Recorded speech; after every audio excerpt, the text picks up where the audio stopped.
जोसुकै होस्, जतिसुकै शक्तिशाली होस्, राजनीतिक शक्ति होस् कि आर्थिक शक्ति होस्, नेपालको सार्वजनिक जग्गा कसैले हडप्छ भने सजाय पाउनु पर्दैन, दण्ड पाउनु पर्दैन। जतिसुकै शक्तिशाली होस्, जुनसुकै पदमा बसेको होस्, हातमा ताकत होस्, कलम होस्, नागरिकता बनाउनलाई कृत्य गर्छ भने फलानु दलसँग जोडिएको छ, त्यस कारणले गर्दा कृत्य गरे पनि उसको कृत्य माफी हुन्छ, चल्छ।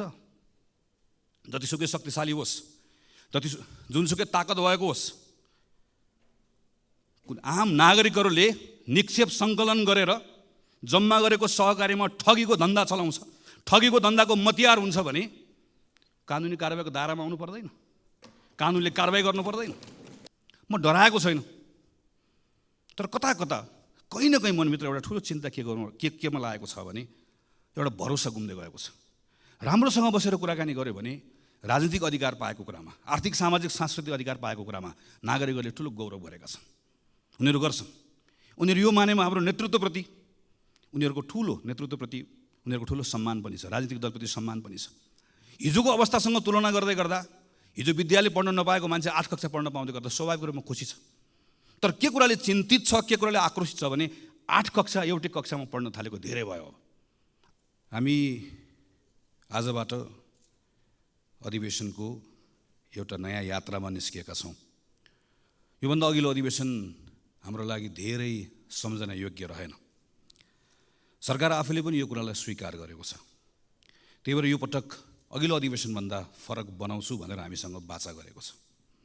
यो पटक म थुप्रै संसदलाई काम दिन्छु। खास गरिकन संविधान कार्यान्वयनसँग जोडिएका थुप्रै कानुनहरू बनाउनु बाँकी छन्।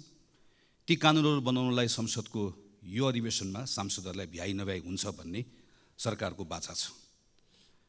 अर्थतन्त्रलाई चलायमान बनाउनका निम्ति पनि थुप्रै कानुनहरू परिमार्जन गर्नुपर्नेछ, कानुनहरू बनाउनु पर्नेछ। यी सन्दर्भमा पनि मैले काम गर्छु भनेर भनेको छ। संहिता कार्यान्वयन लगायतका विषयहरू पनि सरकारले प्राथमिकतामा राख्छु भनेर भनेको छ। हामी त्यसको प्रतीक्षा गरिरहेका छौँ। संसद स्वयं आफैले पनि अघिल्लो अधिवेशनभन्दा म अलिकति काम गर्ने तरिका बदल्छु भनेर हामीले अस्ति पहिलो दिनबाटै यो यात्रा सुरु गरेका छौँ। हामी अलिकति आफ्नो काम गर्ने तरिकालाई व्यवस्थित बनाउँछौँ। हामी एउटा कार्यतालिका बनाएर काम गर्छौँ। हाम्रो संसदीय समितिहरूलाई पनि हामी थप क्रियाशील बनाउँछौँ। हामी संसद समयमा चलाउँछौँ। हामी संसदबाट सरकारले ल्याएका कामहरू समयमा टुङ्ग्याउँछौँ भन्ने हाम्रो बाचा छ। त्यो बाचामा हामी सबै प्रतिबद्ध छौँ नै। संसदीय समितिहरूले पनि यही अनुरूप आफूलाई ढाल्नेछन् भन्ने हाम्रो अपेक्षा छ। संसदीय समितिहरूको विश्वसनीयताको प्रश्न पनि छ। कतिपय सन्दर्भमा हामीले निर्देशन दिनका निम्ति हतारो गरेका छौँ। कतिपय सन्दर्भमा आरोप प्रत्यारोप पनि गरेका छौँ। कतिपय सन्दर्भमा प्रक्रिया मिचिएको र अपारदर्शी भएको भन्ने विषयहरू पनि सँगसँगै उठेर आएको छ। यो सबै कुराले संसदीय समितिको विश्वसनीयता घटाउँछ। त्यो भनेको सिङ्गो संसदको विश्वसनीयता घटाउँछ। सरकार नयाँ ढङ्गले काम गर्छु भनिरहेको बेलामा व्यवस्थापिका संसदको नेतृत्व सम्माननीय सभामुखले व्यवस्थापिका संसदलाई फरक ढङ्गले चलाउँछु भनिरहेको बेलामा संसदीय समितिको नेतृत्व गर्ने हामी जो छौँ, हामी सबैले पनि हाम्रो संसदीय समितिलाई फरक ढङ्गले चलाउँछु भन्ने एउटा सङ्कल्प गर्नै पर्नेछ। हामीसँग विगतका अनुभवहरू छ। कहिलेकाहीँ एउटै विषयलाई 2-3 संसदीय समितिहरूको क्षेत्राधिकार हो कि भनेर अलमल हुँदै गर्दा सँगै बसेर काम गरेका अनुभवहरू छन्। म क्षणमा स्वर्गीय रविन्द्र अधिकारीलाई सम्झिरहेको छु। जतिखेर उहाँ विकास समितिको सभापति हुनुहुन्थ्यो, म त्यो बेलामा कृषि जलस्रोत समितिको सभापतिको रूपमा काम गरिरहेको थिएँ। सम्माननीय स्वर्गीय सुशील कोइराला प्रधानमन्त्री हुनुहुन्थ्यो। कतिपय विषयहरूमा हामी सँगै एउटै समिति जस्तो बसेर सँगै काम गर्थ्यौँ, सरकारलाई बोलाउँथ्यौँ र त्यो बेलामा सरकारले पनि हाम्रो कुरालाई गम्भीरतापूर्वक लिन्थ्यो। आरोप प्रत्यारोप भन्दा फरक ढङ्गबाट पनि काम गर्ने ठाउँहरू छन् भन्ने सन्दर्भमा हामी सबैले सोच्नुपर्ने बेला आएको छ। यो अधिवेशनको दौरानमा संसदीय समितिले थुप्रै कामहरू गर्नुपर्नेछ, कानुनहरू बनाउनु पर्नेछ। कानुन बनाउने विषयका सन्दर्भमा पनि हामी आफैले पनि यो छोटो समयमा केही तितो अनुभवहरू गरेका छौँ। यी कुराहरूमा हामी सबै खुला हृदयले समीक्षा गर्न तयार छौँ भन्ने पनि म ठान्दछु। यही क्रममा हामी राजनीतिक दलहरू जो अहिले संसदभित्र छौँ, हामीले पनि आफ्नो काम गर्ने तरिका बदल्नु परेको छ। यो संसदको सबभन्दा ठुलो दल भएको हिसाबले नेपाली काङ्ग्रेस यो सन्दर्भमा अझै आफूलाई अझै बढी जिम्मेवारीका साथमा प्रस्तुत गर्नुपर्छ भन्ने ठान्दछ। यही सोचेर हामीले भर्खरै बसेको संसदीय दलको बैठकबाट गम्भीरतापूर्वक छलफल गरेर एउटा सङ्कल्प गरेका छौँ कि यो पटकको संसदको अधिवेशनमा हाम्रो उपस्थितिलाई हामी थप जिम्मेवार बनाउनेछौँ। हामी आफूलाई थप क्रियाशील पनि बनाउनेछौँ र सरकारले संसदबाट जे कुराहरूको अपेक्षा गरेको छ, संसदको ठुलो दलको हिसाबले यो जिम्मेवारीका साथमा हाम्रो क्रियाशीलताले सरकारको त्यो अपेक्षा पुरा गर्नको लागि र आम नागरिकको संसदप्रतिको अपेक्षा पुरा गर्नका निम्ति हाम्रो भूमिका तदनुरूप गर्नेछौँ भन्ने हिसाबले हामीले आफ्नो बैठकबाट केही निर्णयहरू गरेका छौँ र त्यही निर्णयले अनुरूप यो अधिवेशनभरि हाम्रा सांसद साथीहरू चल्नुहुन्छ भन्ने कुरामा म आश्वस्त पार्न पनि चाहन्छु। तर यो सँगसँगै हामीले हाम्रो यो संसदलाई आम नागरिकसँग कसरी जोड्ने भन्ने पनि हेर्नुपर्नेछ। हिजोको मात्र एउटा तथ्याङ्क हामीले हेऱ्यौँ भने पर्यटकहरूबाट जति रकम नेपाल भित्रिन्छ, हामी 10 लाख पर्यटक पुग्यो भनेर भन्छौँ, त्योभन्दा बढी रकम नेपाली विद्यार्थीहरूले बाहिर पढ्नको लागि लिएर गए भन्ने तथ्याङ्क हामीले हिजो मात्र पढ्यौँ। हामीले आफ्नै वरिपरि पनि थुप्रै केटाकेटीहरू बाहिर पढ्न गएको हामीहरू देख्छौँ। हुन त कहिलेकाहीँ हामीहरू मिथ्याङ्कहरूको सहारा पनि लिन्छौँ। नेपालमा खास गरिकन चिकित्सा लगायतका कतिपय विषयका सन्दर्भमा हामीले भ्रामक धारणाहरू बनाएर राखेका छौँ।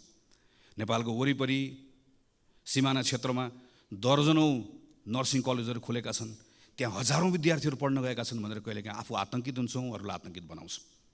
हाम्रो सरकारको तथ्याङ्कले भन्छ गएको 3 वर्षमा 300 विद्यार्थी पनि बाहिर पढ्न गएका छैनन् नर्सिङ पढ्नका लागि। अरू विषयहरू पढ्न गएका छन्, अस्ट्रेलिया गएका छन्, क्यानाडा गएका छन्, युरोप गएका छन्, थुप्रै गएका छन्, तर सबै पढ्न भनेर गएका छैनन्। हामीले देख्छौँ कुनै बेला विद्यार्थीहरू बढी बेलायत जान्थे, जतिखेर बेलायतको इमिग्रेसन अलिकति खुकुलो थियो, कुनै बेला अस्ट्रेलिया जान्थे, अहिले क्यानाडा जान्छन्। यो सबै पढ्नको लागि होइन पनि हामीलाई थाहा छ। यसका अरू धेरै पक्षहरू छन्, तर कतिपय विद्यार्थीहरू पढ्नका लागि भनेर गएका छन्, हाम्रो विश्वविद्यालयको कारणले गर्दा गएका छन्। त्यो विश्वविद्यालय शिक्षा सुधार गर्यो भने कतिपय कुरालाई यहाँ रोक्न सकिन्छ। त्यो विश्वविद्यालय क्षेत्रलाई सुधार गर्नका निम्ति केही समयपछि सरकारले यही संसदमा उच्च शिक्षाको विधेयक ल्याउँदैछ, जो अहिले सार्वजनिक भएको छ। हामी त्यसलाई पढि पनि रहेका छौँ।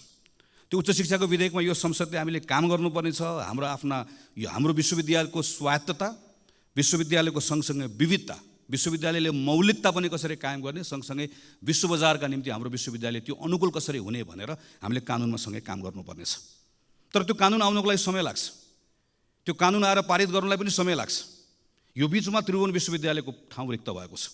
त्रिभुवन विश्वविद्यालय सँगसँगै अन्य विश्वविद्यालयहरूको पनि नेतृत्व रिक्त भएको छ।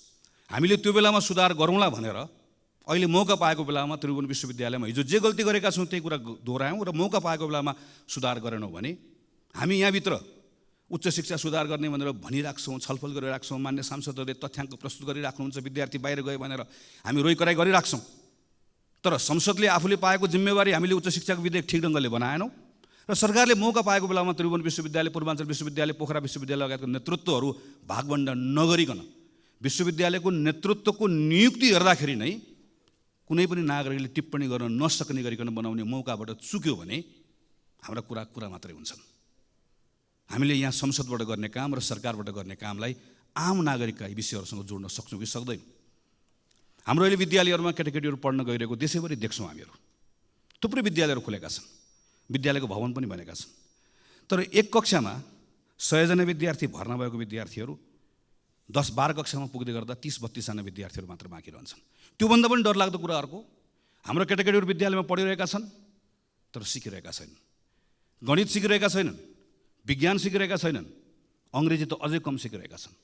विज्ञान, गणित र अङ्ग्रेजी आएन भने अहिले हामी सूचना प्रविधिको जुन कुरा गरिरहेका छौँ, नलेज इकोनोमीको जुन कुरा गरिरहेका छौँ, नेपालले अघिल्लो पटक जुन हाम्रो ट्रेन छुट्यो भनिरहेका छौँ, अर्को पटक फेरि ट्रेन छुट्छ। 3 कक्षा 4 कक्षा पढ्ने बच्चालाई, 5 कक्षा 6 कक्षा पढ्ने बच्चालाई एकपटक हामीले हेऱ्यौँ भने ती केटाकेटी पढिरहेका छन् तर तिनले गणित, विज्ञान, अङ्ग्रेजी जानिरहेका छैनन् भने अबको 8-10 वर्षपछि, 5-7 वर्षपछि जब तिनीहरू 18-20 वर्षको हुन्छन् र हामीसँग ठुलो जनसङ्ख्या हाम्रो आफ्नो श्रमको बजारमा हामीसँग हुन्छ, तर अङ्ग्रेजी, गणित, विज्ञानको फाउन्डेसन नभएको केटाकेटीहरू भइसके पछाडि हामीले चाहेर पनि केही पनि गर्न सक्दैनौँ। हामी अर्को एउटा मौकाबाट फेरि चुक्छौँ। त्यसलाई जोगाउने हो भने हामीले अहिले काम गर्नुपर्ने 3, 4, 5, 6, 7, 8 विद्यालय शिक्षामा काम गर्नुपर्ने छ। संसदमा विधेयक आइरहेको छ। यो विधेयकलाई अहिले हामी आरोप प्रत्यारोप गर्ने वा लोक रिजाइका निम्ति हामीले आफूलाई प्रस्तुत गर्ने वा कसैको तुष्टिकरणका निम्ति वा आफ्नो राजनीतिक दलको कुनै एउटा आग्रहका निम्ति यसलाई हामी आफ्नो पोजिसनलाई प्रयोग गर्ने वा हामीले यो बेलामा यो जिम्मेवारी पुरा गर्नका लागि हामीले अहिले यो विधेयकमा काम गर्ने हाम्रो अगाडि मौका छ, हाम्रो अगाडि प्रश्न छ। यही बिचमा विधेयक बन्दै गर्दा समय लाग्छ, तर यो बिचको समयमा सरकारले सँगसँगै यो स्कुल एजुकेसनभित्र स्थानीय सरकारहरू छन्, सरकार चलाउने गरेको पार्टी गठबन्धनकै पार्टीहरूको हामीले हेऱ्यौँ भनेदेखि पनि 2-3भन्दा बढी हाम्रो स्थानीय सरकारहरू छन्। प्रदेश सरकार 7 प्रदेशमा माथि प्रधानमन्त्रीलाई अनुकूल हुने गरिकन 7 प्रदेशका सरकारहरू छन्। त्यो प्रदेशले अहिले स्कुल एजुकेसनमा के काम गर्ने हो, त्यो स्थानीय सरकारले एजुकेसनमा के काम गर्ने हो, यो 1 वर्षको समय खेर कसरी नफाल्ने हो, यहाँनिर हामीले सोच्नुपर्नेछ र हामीले सँगसँगै यहाँभित्रको पार्लियामेन्टमा आएको कानुनमा काम गर्नुपर्नेछ। यति जिम्मेवारी पुरा गऱ्यौँ भने, जसरी अघि मैले उच्च शिक्षाको कुराकानी गरेँ, हाम्रो विद्यालय शिक्षाको क्षेत्रमा केही न केही सुधार हुन्छ, कहीँ न कहीँ हामीहरू पुगिन्छ। यही संसदको यही रोस्टममा उभिएर अहिलेकै सम्माननीय प्रधानमन्त्री हुनुभएको बेलामा स्वास्थ्य बिमा सम्बन्धी कानुन यहीँ उभिएर पढेको म सम्झन्छु। स्वास्थ्य बिमा सम्बन्धी कानुन हामीले यहाँ प्रस्ताव गरेर यो संसदले पारित गर्दै गर्दा हामीले त्यही बेलामा एउटा परिकल्पना गरेका थियौँ कि प्रत्येक नेपालीलाई स्वास्थ्य बिमामा अनिवार्य रूपमा आबद्ध गरिनेछ र प्रत्येक नेपालीले त्यो स्वास्थ्य बिमा बापत आफ्नो आयको आधारमा योगदान गर्नुपर्नेछ। अहिलेको जस्तो अप्पर क्याप लगाएर 1 लाख दिने, 2 लाख दिने, 3 लाख दिने होइन। एउटा नेगेटिभ लिस्ट हुन्छ, त्यो लिस्टमा भएको त्यो सायद दाँतसँग जोडिएको कुरा होला वा अरू प्लास्टिक सर्जरीसँग जोडिएका कुरा होलान्। यी केही सेवाहरू बाहेक बाँकी रहेका सबै सेवाहरू त्यो बिमित भएको मानिसले सबैको बिमित हुन्छ र प्रत्येक नेपाली, यसको अर्थ प्रत्येक नेपालीले ती सबै सुविधाहरू निःशुल्क रूपमा प्राप्त गर्छ र गुणस्तरीय रूपमा प्राप्त गर्छ। र यो दिनको निम्ति हाम्रा सेवा प्रदायक संस्थाहरूलाई कसरी बलियो बनाउने, त्यो सेवा प्रदायक संस्थाहरूमा जनशक्ति कसरी उपलब्ध गराउने, यी सबै विषयहरूका बारेमा अध्ययन पनि भएको छ, यसका बारेमा निर्णयहरू पनि भएका छन्, यसको बारेमा बाटो कसरी जाने भन्ने कुरा तय पनि भएको छ। आज हामीसँग फेरि एउटा मौका आएको छ। हामी अहिले यो काम गर्ने वा अहिले स्वास्थ्य बिमाको हामीले अहिले पछिल्लो समयमा हामीले हेऱ्यौँ भनेदेखि भने यो प्रतिको विश्वास घट्दै गएको छ, झन् थप लथालिङ्ग बन्दै गएको छ। हामीले अहिले यहाँभित्र बसेर, संसदभित्र बसेर स्वास्थ्यको हामी नै आफूले बनाएको कानुनलाई कार्यान्वयन गराउने विषयको सन्दर्भमा हामीले जे भूमिका निर्वाह गर्नुपर्ने हो हामीले निर्वाह गर्नुपर्नेछ। सरकारको ठाउँबाट जे भूमिका निर्वाह गर्नुपर्ने हो सरकारले निर्वाह गर्नुपर्नेछ। यी साना कामहरू हुन्, मैले भनेका योभन्दा धेरै ठुल्ठुला कामहरू अहिलेका काम हुन् भन्ने लाग्न सक्दछ, तर यस्तो होइन। सम्माननीय सभामुख महोदय, अहिले हामी समुदायमा नेपाली कङ्ग्रेस भन्ने एउटा अभियान अन्तर्गत देशैभरि हिँडिरहेका छौँ। खास गरिकन यो पछिल्लो 6-8 महिना 1 वर्षभित्र नागरिकहरू के सोचिरहेका छन्, हामीलाई कसरी हेरिरहेका छन्, सिङ्गो प्रणाली, हाम्रो अहिलेको व्यवस्था, हाम्रो अहिलेको अवस्था, यी सबैको बारेमा नजिकबाट केही कुराहरू सुनौँ भनेर देशभरि साथीहरू हिँडिराख्नु भएको छ। हाम्रो नेताको निधन भएकोले हामीले कार्यक्रम स्थगित गऱ्यौँ र केही समय पछाडि यो कार्यक्रम फेरि अगाडि लिएर जान्छौँ र त्यस पछाडि आएको कुरालाई स्वाभाविक रूपमा हामी संसदमा र अरू मञ्चहरूबाट सबैको अगाडि राख्नेछौँ नै। यो बिचमा म पनि झापाबाट भैरवासम्म हुलाकी राजमार्गको बाटो हुँदै वरिपरिका समुदायहरूसँग अन्तर्क्रिया गर्दै गर्दै हिँडेँ। त्यहाँबाट हिजो काठमाडौँ फर्किएको छु। यो बिचमा मैले देखेँ कि हाम्रा पूर्वाधारहरूको अवस्था, चाहे त्यो ठुलो पूर्वाधार होस्, चाहे झापाको त्यो कन्काई पुल होस्, मोरङको रतुवामाई पुल होस्, वा धनुषाको कमलाको पुल होस्, वा बाटोमा परेका सिँचाइका ठुला आयोजनाहरू हुन् वा साना आयोजनाहरू, चाहे सानो होस् चाहे मध्यम होस्, यी सबै आयोजनाहरूको बेहाल छ। अहिले भर्खर पनि यहाँ बाटोको कुरा निस्क्यो, सडकको कुरा निस्क्यो। अहिले नारायणगढ बुटवलको सडकबाट हामीहरू धेरै हिँडेका छौँ। हामी अहिले यही यता पोखरासम्म जाने बाटोमा यहाँ सबैजना हिँडेका छौँ। हामी यो विषयमा छलफल गर्दै गर्दा के कुरा भन्छौँ भने कहिलेकाहीँ हामी ऐनमा समस्या छ त्यस कारणले गर्दा भयो भनेर भन्छौँ, कहिले वन मन्त्रालयले रुख काट्न दिएन त्यस कारणले गर्दा भयो भनेर भन्छौँ। अहिले पछिल्लो समयमा के भन्न थालेका छौँ भने सरकारले भुक्तानी दिएन त्यस कारणले गर्दा समस्या भयो भनेर भन्छौँ। सरकारले फेरि चाहिँ मैले भुक्तानी दिन खोजेको तर समयमा गर्नुपर्ने काम नसकेको कारणले गर्दा भएन भनेर भनेको हामीहरू सुन्छौँ। र यो सन्दर्भमा हाम्रो संसदभित्र हामी छलफल गर्दै गर्दाखेरि सजिलैसँग हामी एकअर्कालाई आरोप प्रत्यारोप लगाउँछौँ। तर अलिकति गहिरेर हामीले हेऱ्यौँ भनेदेखि भने हामी सबै सरकारमा बसेका छौँ। कतिपय जुन सडकको बारेमा आज हामी त्यहाँ बसेर चर्चा गरिरहेका हुन्छौँ, प्रश्न गरिरहेका हुन्छौँ, ती कतिपय सडक त आफैले सुरुवात गरेका सडकहरू छन्, आफैले शिलान्यास गरेका सडकहरू छन्। हामी प्रदेशको सरकारको सन्दर्भमा हेऱ्यौँ, स्थानीय सरकारको सन्दर्भमा हेऱ्यौँ, र कतिपय म त सरकारमा थिएन भन्ने कुनै दलले हेर्ने हो भने पनि आफैभित्र एकचोटि हेऱ्यो भनेदेखि भने कुनै बेलामा तिनै पूर्वाधारहरू बनाउने निकायको नेतृत्व गरेका साथीहरू त्यहीँ वरिपरि प्रशस्त भेटिन्छ। यसको अर्थ यो कुनै एउटा व्यक्तिको, कुनै एउटा दलको, कुनै एउटा सरकारको र कुनै एउटा समयको मात्र होइन, हामी सबैको सामूहिक असफलता हो। हामी हाम्रो पूर्वाधार समयमा बनाउन सकिरहेका छैनौँ। हामी यो सन्दर्भमा चाहे स्थानीय सरकार होस्, चाहे प्रदेश सरकार होस्, चाहे सङ्घको सरकार होस्, चाहे पुल होस्, चाहे सडक होस्, चाहे राम होस्, चाहे हरि होस्, जसले जिम्मा लिए पनि, जसले कुर्सीमा बसे पनि हामी कसैले पनि हाम्रो पूर्वाधार समयमा बनाउन सकिरहेका छैनौँ। समथिङ इज रङ, केही न केही कुरा ठिक भइरहेको छैन। त्यो ठिक गराउने कुराको सन्दर्भमा आज हामीसँग त्यो एउटा जिम्मेवारी छ, मौका पनि छ। हामीले कानुनलाई भनेका छौँ सार्वजनिक खरिद ऐनमा यो समस्या भयो भनेर भनेका छौँ, तर त्यही सार्वजनिक खरिद ऐनमा भएको व्यवस्थाको बारेमा जहाँ हामीहरू केवल कसले कति मूल्यमा बनाउने भन्ने आधारमा प्रतिस्पर्धा गर्छौँ, कसले कति मूल्यमा होइन, कसले कति समयमा बनाउने भन्ने आधारमा पनि प्रतिस्पर्धा गराउन सकिन्छ भन्ने व्यवस्था छ। यो व्यवस्था लागू गरौँ भनेर पटक पटक भनेको म स्मरण गर्छु, स्मरण गराउन पनि चाहन्छु। यस्ता कतिपय कानुनको व्यवस्थाहरू भएर पनि प्रयोग गरेका छन्। कानुनमा समस्या छ भने कानुन बदल्न सक्ने ताकत यो संसदसँग छ, किनकि हामी सबैले यो मार खेपिरहेका छौँ। अभ्यासमा समस्या छ भने अभ्यास बदल्ने पनि हामीसँग त्यो शक्ति बोकेर बसेका छौँ। यो कुनै रकेट साइन्सको कुरा होइन। हाम्रै साथीहरू नेपालभन्दा बाहिर गएर जिम्मेवारी लिएर जाँदै गर्दा पूर्वाधार समयमा बनेको छ। हाम्रै कामदारले गरेका छन्। हामी जसलाई ठेकेदार भनेर भन्छौँ, त्यो पनि एउटा व्यवसाय हो, त्यो पनि एउटा जिम्मेवारी हो। तिनै मानिसहरू ठेकेदार भएर मिडल इस्टमा गएर, अहिले संयुक्त राज्य अमेरिकामा गएर, कतिपय ठाउँहरूमा गएर राम्रोसँग प्रतिस्पर्धा गरेर काम गरिरहेका छन्। तर हामीहरू यहाँ किन चुकिरहेका छौँ? किन हामीहरू यहाँ पूर्वाधार समयमा बनाउन सकिरहेका छौँ? किन कुनै पनि पूर्वाधार समयमा बनाउन सकिरहेका छौँ? किन कुनै पनि सरकारले, जोसुकै प्रधानमन्त्री होस्, जोसुकै मन्त्री होस्, किन बनिरहेको छैन? यो संसदले यो पटक यसका बारेमा राम्रोसँग छलफल गर्नुपर्नेछ। यसका बारेमा बसेर राम्रोसँग काम गर्नुपर्नेछ। संसदको के भूमिका हो संसदले गरौँ, संसदीय समितिले कतिपय कामहरू गर्नुपर्नेछ, सरकारले कतिपय जिम्मेवारी निर्वाह गर्नुपर्नेछ। यस्ता साना कामहरू किन गर्नुपर्ने छ भने यी साना कामहरूबाट जुन नागरिकहरूले केही परिवर्तन भएको महसुस गर्छन्, त्यसले आजको दिनमा टुटेको भरोसालाई फेरि जागृत गराउन सक्दछ। म अहिले 12-13 दिन घुमेर आइसकेपछि, त्योभन्दा पहिला पनि हिँडिरहेको थिएँ, म डराएको छैन। तर कता कता कहीँ न कहीँ मनभित्र एउटा ठुलो चिन्ता केमा लागेको छ भने एउटा भरोसा गुम्दै गएको छ। राम्रोसँग बसेर कुराकानी गऱ्यो भने राजनीतिक अधिकार पाएको कुरामा, आर्थिक सामाजिक सांस्कृतिक अधिकार पाएको कुरामा नागरिकहरूले ठुलो गौरव गरेका छन्। उनीहरू गर्छन्। उनीहरू यो मानेमा हाम्रो नेतृत्वप्रति, उनीहरूको ठुलो नेतृत्वप्रति उनीहरूको ठुलो सम्मान पनि छ, राजनीतिक दलप्रति सम्मान पनि छ। हिजोको अवस्थासँग तुलना गर्दै गर्दा हिजो विद्यालय पढ्न नपाएको मान्छे 8 कक्षा पढ्न पाउँदै गर्दा स्वाभाविक रूपमा खुसी छ। तर के कुराले चिन्तित छ, के कुराले आक्रोशित छ भने 8 कक्षा एउटै कक्षामा पढ्न थालेको धेरै भयो। 8बाट 9 जान चाहन्छ, 9बाट 10 जान चाहन्छ, त्योभन्दा माथि बढ्न चाहन्छ। तर अड्केको कुराले गर्दा आक्रोशित छ, कहीँ न कहीँ भरोसा गुमाएको छ।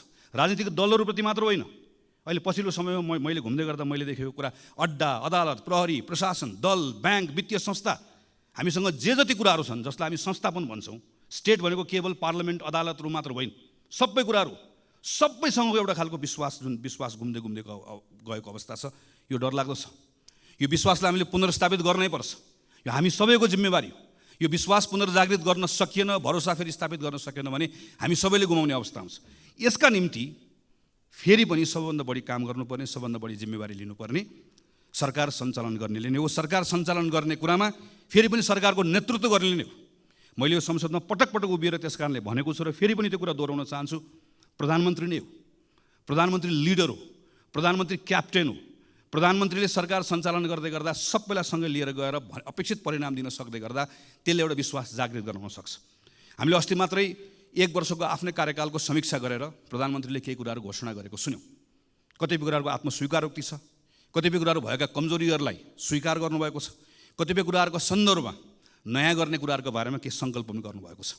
तर त्यही पुसबाट यहाँसम्म आइपुग्दै गर्दाका केही महिनाभित्रका गतिविधिहरू हामीले हेऱ्यौँ भनेदेखि भने प्रयासहरू गर्न खोजिएको छ, तर अझै पनि त्यहाँ ठिक ढङ्गबाट त्यसलाई त्यो लय पक्रेको छैन भन्ने हामीले महसुस गरेका छौँ। मलखाद नपाएको कुरा यो संसदमा मैले गर्न थालेको 64-65 सालदेखि प्रत्येक वर्षको सिजन हुन्छ।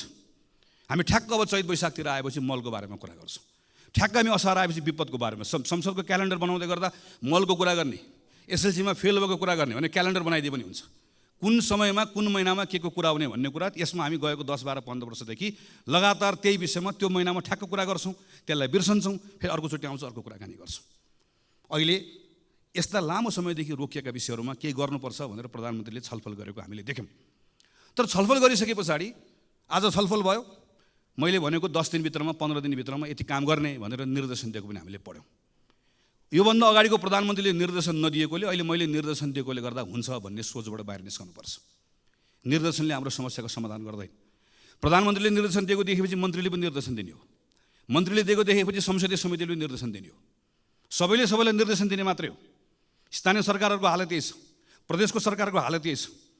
त्यसैले यहाँभित्र हाम्रो समस्याको समाधान खोज्नका निम्ति अतिरिक्त पहल कदमी चाहिएको छ। त्यसैले म फेरि दोहोऱ्याएर भन्छु कि प्रधानमन्त्रीले त्यो सिंहदरबारभित्र प्रधानमन्त्रीको कुर्सीमा बसेर दिनको 10 देखि 5 बजेको समय जसरी एउटा कुनै संस्थाको प्रमुखले जसले संस्थाको नेतृत्व गरेको हुन्छ, दिनको निश्चित समय आफूले दिएको जिम्मेवारीभन्दा बाहेक अरू कुनै जिम्मेवारीको बारेमा चिन्तन गर्दैन, सोच्दैन, त्यसैलाई प्राथमिकतामा राख्छ। नेपालको प्रधानमन्त्रीले पनि त्यसै गरिकन काम गर्नै पर्छ। त्यसपछि मात्रै त्यो उपलब्ध भएको समयको बिचमा गरिने छलफलले समस्या पनि देखाउँछ, समस्याको पहिचान पनि हुन्छ, समाधान कसरी खोज्ने भन्ने कुरा पनि जान्छ र त्यसैले हामीलाई टुङ्गोमा पनि पुर्याउँछ। काम गर्ने तरिका नबदलिकन फरक परिणाम आउँदैन। उही काम गरेर फरक परिणामको अपेक्षा गर्ने कुरा केवल मूर्खता मात्रै हुन्छ। त्यसको सुरुवात स्वयं प्रधानमन्त्रीबाट गरिनुपर्छ। नागरिकहरूको बिचमा अर्को भएको ठुलो आक्रोशको विषय भनेको सुशासनको विषय हो। सुशासनको सन्दर्भमा हाम्रा संवैधानिक निकायहरूले अत्यन्त पारदर्शी ढङ्गले नै काम गर्ने हो। यो सरकारको कुरा मात्र होइन, राज्यका अरूको निकायहरूको पनि त्यत्तिकै दायित्व छ। संविधानले सृजना गरेका संस्थाहरूले पारदर्शी ढङ्गले काम गर्नुपर्नेछ। उसको विश्वसनीयतामाथि पनि प्रश्नहरू उठेका छन्, ती विश्वसनीयता मूल्य काम गर्नुपर्नेछ। सम्मानित अदालतको पनि यसमा भूमिका छ, संसदीय समितिहरूको पनि भूमिका छ, तर फेरि पनि सबभन्दा ठुलो भूमिका सरकारकै छ। सरकारले सुशासनको सम्बन्धमा मैले काम गरेँ भनेर हुँदैन। सरकारले गरेको कामहरू नागरिकले महसुस गर्न पाउनुपर्छ। नागरिकहरू आफैले त्यो कुरालाई नजिकबाट निहालेर हेरेका हुन्छन्। सरकारले गरेको काममा कुनै पूर्वाग्रह नहोस्, तर सँगसँगै सरकारले गरेको काम सुशासनका निम्ति गरेका पहल कदमीहरू कतैबाट प्रभावित पनि नहोस्। प्रहरी, प्रशासन, अड्डा लगायतका कुराहरू कुनै खालका लोक रिझाइका निम्ति, कुनै स्टन्टबाजी गर्नका निम्ति, कुनै पत्र पत्रिकाको हेडलाइनमा आउनका निम्ति उसले कुनै पनि निर्णयहरू नगरोस् भन्ने कुराको स्वाभाविक रूपमा अपेक्षाहरू रहन्छ। यसो गर्दै गर्दा संसदको पनि पूर्ण रूपमा सरकारलाई साथ रहनुपर्छ। हाम्रो पनि डबल स्ट्यान्डर्ड हुनु हुँदैन। हामीले पनि घटना हेरेर, प्रकरण हेरेर आफ्ना निर्णय, आफ्ना मतहरू बनाउनु हुँदैन। जोसुकै होस्, जतिसुकै शक्तिशाली होस्, राजनीतिक शक्ति होस् कि आर्थिक शक्ति होस्, नेपालको सार्वजनिक जग्गा कसैले हडप्छ भने सजाय पाउनु पर्दैन, दण्ड पाउनु पर्दैन। जतिसुकै शक्तिशाली होस्, जुनसुकै पदमा बसेको होस्, हातमा ताकत होस्, कलम होस्, नागरिकता बनाउनलाई कृत्य गर्छ भने फलानु दलसँग जोडिएको छ, त्यस कारणले गर्दा कृत्य गरे पनि उसको कृत्य माफी हुन्छ, चल्छ। जतिसुकै शक्तिशाली होस्, जुनसुकै ताकत भएको होस्, आम नागरिकहरूले निक्षेप सङ्कलन गरेर जम्मा गरेको सहकारीमा ठगीको धन्दा चलाउँछ, ठगीको धन्दाको मतियार हुन्छ भने कानुनी कारबाहीको दायरामा आउनु पर्दैन, कानुनले कारबाही गर्नु पर्दैन। त्यसैले सुशासनको आजको दिनको मन्त्र बनेको कानुनको शासन, विधिको शासन, चाहे जग्गा मिच्ने होस्, जग्गा हडप्ने होस्, चाहे नागरिकताको कृत्य गर्ने होस्, चाहे सहकारीमा ठग्ने होस्, यताको होस् उताको होस्, जुनसुकै दलको होस्, दलभन्दा बाहिरको होस्, जतिसुकै शक्तिशाली होस्, कसैले पनि उन्मुक्ति पाउनुहुन्न। एउटा सर्वसाधारण नागरिकले, एउटा नेपाली नागरिकले जे गर्दा दण्ड पाउँछ भने शक्तिशालीलाई पनि त्यो कानुन त्यसरी नै लागू हुनुपर्छ, जुनसुकै अवस्थामा पनि, जुनसुकै अर्थमा पनि। नेपाल सरकारले यो बाटो यसरी समात्दै गयो भने बल्ल एउटा विश्वासको वातावरण बनाउन सक्छ। अनि सँगसँगै राज्य भएको उपस्थितिको भरोसा दिलाउने कुरा, सुशासन सँगसँगै राज्यको उपस्थिति दिलाउने कुरा, केही विशिष्ट प्रकरणहरूका सन्दर्भमा मेरो राज्यले, मेरो सरकारले के गरिरहेको छ नागरिकले हेरिरहेको हुन्छ। हामी यो संसदमाबाट सुन्न चाहन्छौँ सम्माननीय प्रधानमन्त्रीकै मुखबाट जाजरकोट र रुकुममा भूकम्प पीडितहरूको अहिले अवस्था के छ भन्ने कुरा पत्र पत्रिकामा आउन छोडे भनेर तिनका बारेमा हामीले सोच्न छोड्यौँ, हामीले छलफल गर्न छाड्यौँ, राज्यले त्यसका बारेको संवेदनशीलता गुमायो भने राज्य हुनुको अर्थ हुँदैन। हामी विपिन जोशीका बारेको कुरा यहाँ बसेर थाहा पाउन चाहन्छौँ। हामी यो बेलामा रुसमा अलपत्र परेका नेपाली युवाहरू फर्काउनका निम्ति सरकारले गरेको प्रयास अपुग भयो, अपर्याप्त भयो। त्यसका निम्ति थप काम गर्नुपर्छ। ती जसरी लगेका हुन् त्यो लानेहरू एउटा एउटा ठगलाई छाड्नु पनि हुन्न, एउटाले दण्ड पनि पाउनुपर्छ, तर तिनका निम्ति सम्पूर्ण प्रयास लाउनुपर्छ। एउटा आमाको आँखामा बगेको आँसु पुस्नका निम्ति राज्यले सम्पूर्ण ताकत लगाउनुपर्छ, अनि बल्ल राज्य भएको अनुभूति हुन्छ। सडक दुर्घटनामा मरेका मानिसहरूका बारेमा मर्छ, रिपोर्ट बन्छ, सहकारीबाट ठगिएका मानिसहरूका बारेमा रिपोर्ट बन्छ। ती सबै रिपोर्टहरू दराजमा गएर थन्किएर बसेका छन्। हामी हेर्न चाहन्छौँ यो अधिवेशनको दौरानमा सरकारले गरेको काम, अनि सरकारका मन्त्रीहरूले यहाँ उभिएर मैले यो रिपोर्ट पढेर यसको आधारमा यो 5वटा काम गरेँ भनेर त्यहाँ उभिएर हामी प्रश्न गर्न चाहन्छौँ, त्यहाँ उभिएर हामी सुझाव दिन चाहन्छौँ, त्यहाँ उभिएर परिणाम आएको हेर्न चाहन्छौँ। हामी सरकारलाई मद्दत गर्न चाहन्छौँ, किनकि आजको दिनको सरकारको कुरा मात्र होइन, सरकारमा बसेको कारणले गर्दा मात्र होइन। हामी यो बेलामा यतिखेर सानसाना कुराहरूको परिणामबाट नागरिकहरू खुसी भएको हेर्न चाहन्छौँ। झापादेखि यहाँसम्म आइपुग्दै गर्दा कतै जङ्गली हात्तीको कुरा छ, जसरी पहाडमा बस्ने साथीहरूले सधैँभरि बाँदरको कुरा गर्नुहुन्छ।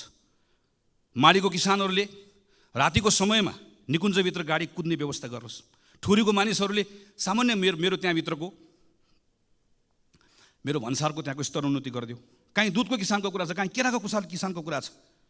मैले खालि यति मात्र भन्न खोजेको, यति साना कुराहरू छन् र यति डुएबल छन्, गर्न सकिने कुराहरू छन्।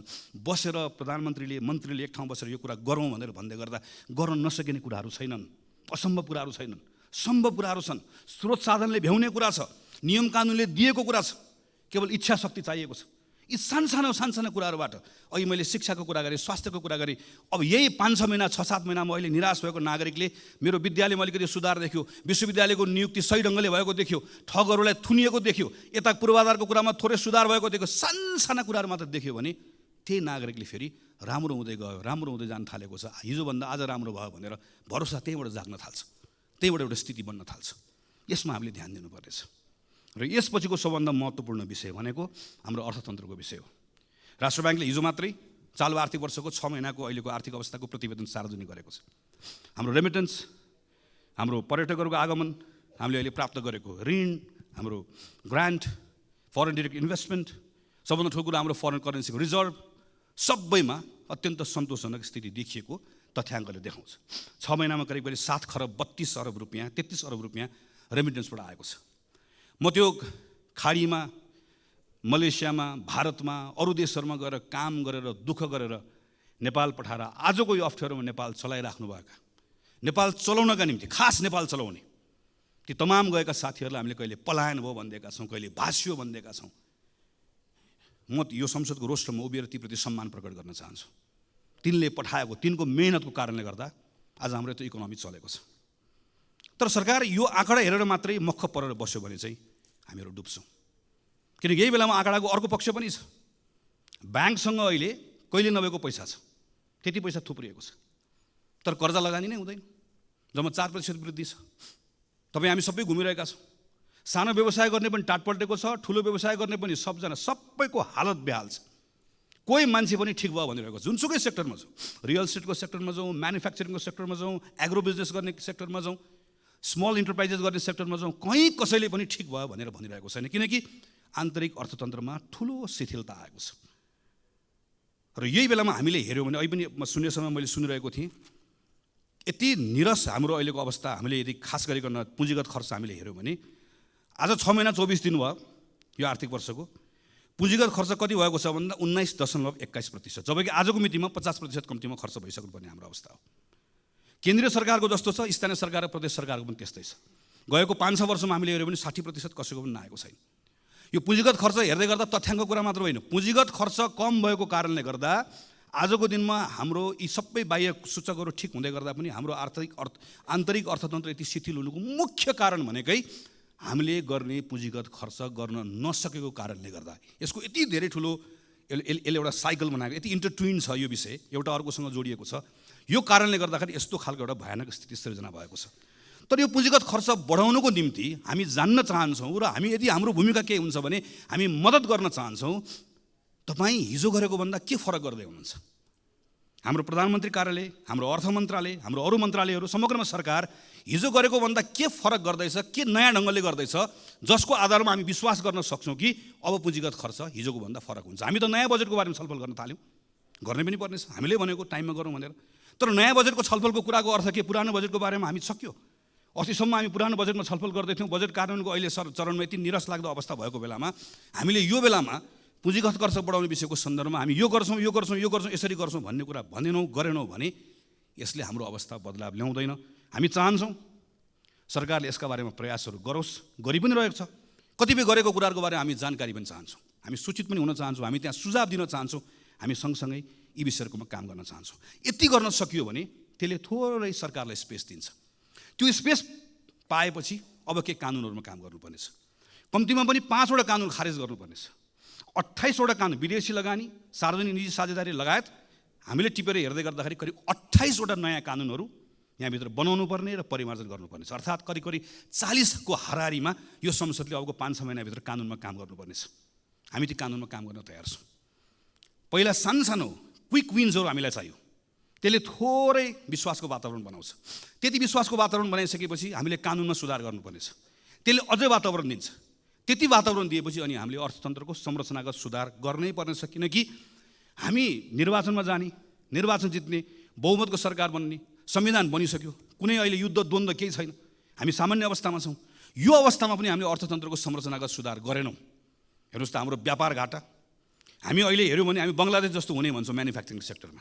हाम्रो अहिले करको दर जुन छ, करको यो दर राखेर हामी बङ्गलादेश जस्तो हामी म्यानुफ्याक्चरिङ सेक्टर बन्न सक्छौँ। हामी पर्यटनमा यत्रो ठुलो आशा गरिरहेका छौँ, तर आजको दिनमा हाम्रो म्यानुफ्याक्चरिङ सेक्टर लगायतको यी सेक्टर्सहरूबाट हामीले रोजगारी सृजना गर्न सकेनौँ भनेदेखि भने हाम्रो अर्थतन्त्रको हालत अहिले जे छ अझ योभन्दा पनि कमजोर बन्दै जान्छ। हाम्रो अर्थतन्त्रमा संरचनागत सुधार नगरिकन हाम्रो अवस्था बदलिन्न। संरचनागत सुधारको लागि पहिलो पाइला नचालिकन गन्तव्यमा पुगिन्न।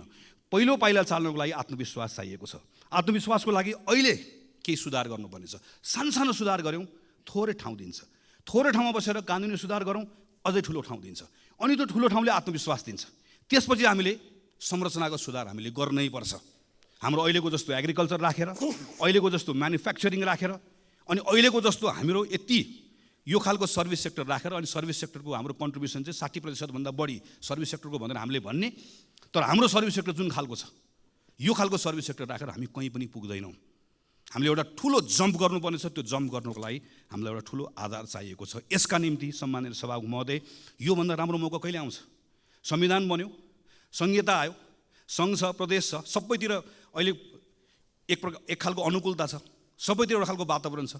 हामीलाई कुनै बाह्य कारणले गर्दा अप्ठ्यारो भएको छैन। हामी सबै सहजतामा छौँ। हामी सबै सहजतामा भएको बेलामा पनि नेपाल सङ्कटमा छ, नेपाल सङ्कटमा छ, नेपाल अप्ठ्यारोमा छ भनेर भन्ने हो भने चाहिँ सजिलो चाहिँ कहिले हुने हो? के भयो भने चाहिँ नेपाललाई सङ्कटबाट बाहिर निकाल्ने हो त हामीले। त्यसरी यो बेलामा फरक ढङ्गले काम गर्ने कुरामा सरकारले सोचोस् भन्ने हो। र नेपाली कङ्ग्रेस पार्टी हामी संसदको ठुलो दलको हिसाबले यो अभियानमा हामी सरकारमा छौँ, हाम्रो जिम्मेवारी छ, त्यहाँ पनि छँदैछ। हामी यो संसदको यो ठाउँबाट पनि सरकारले बनाउने कानुन, सरकारले यहाँबाट खोजेका तमाम कुराहरूका सन्दर्भमा हामी सहयात्रा गर्न चाहन्छौँ, हामी सँगसँगै मद्दत पनि गर्न चाहन्छौँ। यी सबै विषयहरू छलफल गर्दै गर्दा संविधानको अर्को पाटो हामीले बिर्सनौन्न। हामीले संविधानमा दलितका बारेमा कुरा गरेका छौँ, मधेसीका बारेमा कुरा गरेका छौँ, महिलाका बारेमा कुरा गरेका छौँ, अल्पसङ्ख्यकका बारेमा कुरा गरेका छौँ। यी तमाम विषयहरूको कुराकानी गर्दै गर्दा यो केवल बोल्ने विषय मात्र होइन। केही समयपछि संसदमा निर्वाचनको ऐन आउँदैछ, राजनीतिक दल सम्बन्धी ऐन आउँदैछ। यी तमाम कानुनहरूमा छलफल गर्दै यो पटक संसदले यहाँभित्र फेरि के हावी नहोस् भन्नेतर्फ सचेत रहनै पर्छ भने संविधानको त्यो मर्म जसले दलित, महिला, मधेसी, मुस्लिम सबैको, अल्पसङ्ख्यक सबको समान प्रतिनिधित्वको कुरा गर्छ, समान हैसियतको कुरा गर्छ, हाम्रा कानुनहरू पछाडि नफर्क्यौँ, हाम्रा कानुनहरू यो त्यो रिग्रेसिभ बाटोमा नजाओस् भन्नेतर्फ पनि संसदको यो अधिवेशनमा हामीले यथेष्ट ध्यान पुर्याउनु पर्नेछ। पछिल्लो समयमा हामी के देख्दै गएका छौँ भने डेमोक्रेसीको एउटा सुन्दर पक्ष भनेको असहमति राख्न पाउने कुरा हो, आफ्नो फरक मत राख्न पाउने कुरा हो।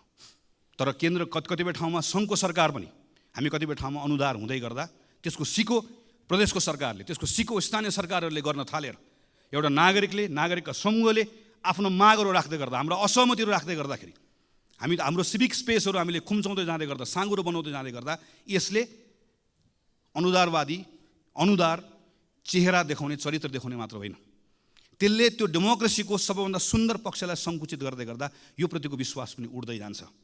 यो तर्फ पनि सरकार सचेत रहनुपर्नेछ र संसद पनि सचेत रहनुपर्नेछ। हामीले पनि सरकारलाई यो सन्दर्भमा हामी त्यो नभनिकन उसलाई सचेत गराउनुपर्ने, उसलाई ख्याल गराउनुपर्नेछ कि डेमोक्रेसीमा यहाँ संसदभित्र मात्र होइन, संसदमा हामीले सरकारलाई औँला तेर्साउन पाएको जस्तै नागरिकले पनि रत्न पार्कमा बसेर सरकारलाई औँला तेर्साउन पाउनुपर्छ, चाहे त्यो स्थानीय सरकार होस्, चाहे त्यो सङ्घको सरकार होस्। त्यो स्पेस यदि खुम्चिँदै गयो, साँगुरो हुँदै गयो भने त्यो आक्रोश सिङ्गो प्रणालीले थेग्नुपर्ने अवस्था आउँछ, जुन हामीले थेग्न नसक्ने अवस्था बन्न सक्दछ। त्यसैले सम्माननीय सभामुख महोदय, नेपाली कङ्ग्रेस पार्टीको तर्फबाट हामी यो पटकको यो अधिवेशन यसपटक हाम्रै माग, हामी सबैको माग रह्यो, हामी बजेटको प्री बजेट छलफल पनि अहिले गर्दैछौँ। यसलाई पनि हामी सार्थक बनाउन चाहन्छौँ, यो औपचारिकता मात्र नहोस् भन्ने चाहन्छौँ। हामी सरकारले भनेका तमाम जुन कमिटमेन्ट अनुसारको कानुनहरू यो संसदको अधिवेशनमा आओस् भन्ने चाहन्छौँ। त्यो सक्रियतापूर्वक त्यसमा हामीहरू भाग लिएर अन्य दलहरूसँग पनि सहकार्य गरेर हामी छिटोभन्दा छिटो हाम्रो संविधानको मर्म अनुसारको कानुनहरू बनाएर यहाँबाट पारित होस् भन्ने अवस्था होस् भन्ने हामी चाहन्छौँ।